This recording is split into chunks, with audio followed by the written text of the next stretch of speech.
గిరిజన ప్రజల్లో విప్లవ స్ఫూర్తి రగిలించినటువంటి మన్నె వీరుడు అల్లూరి సీతారామరాజు వర్ధంతి సందర్భంగా, అదేవిధంగా జాతీయ గీతాన్ని అందించినటువంటి విశ్వకవి రవీంద్రనాథ్ ఠాగూర్ జయంతిని పురస్కరించుకొని ఏపీ గిరిజన సంఘ ఐక్యవేదిక కార్యాలయంలో వారి చిత్రపటాలకు పూలమాలలు వేసి ఘనంగా నివాళులర్పించడం జరిగింది.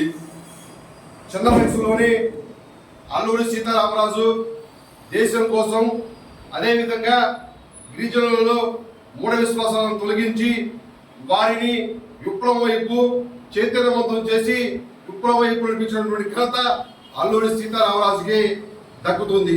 అతి తక్కువ వయసులోనే అల్లూరి సీతారామరాజుని బ్రిటిష్ వారు కాల్చపడం చాలా దురదృష్టకరం. అదేవిధంగా విశ్వకవి రవీంద్రనాథ్ ఠాగూర్ గారు ఆ రోజుల్లోనే స్వతంత్ర ఉద్యమంలో పాల్గొనడమే కాకుండా ఆ రోజు ఒక జాతీయ గీతాన్ని అందించిన ఘనత ఆయనకే దక్కుతుంది.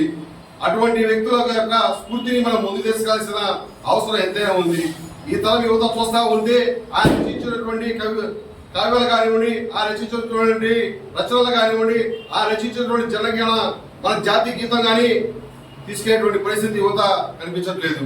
కాబట్టి అల్లూరి సీతారామరాజుని అలాగే రవీంద్రనాథ్ ఠాగూర్ స్ఫూర్తిగా ఈ తర యువత ముందుకెళ్లాలని కోరుతూ ఈ అవకాశం ఇచ్చినటువంటి గిరిజన నాయకులకి, నా సహచర ప్రజా సంఘ నాయకులందరికీ పేరు పేరున కృతజ్ఞతలు తెలియజేస్తా ఉన్నాం.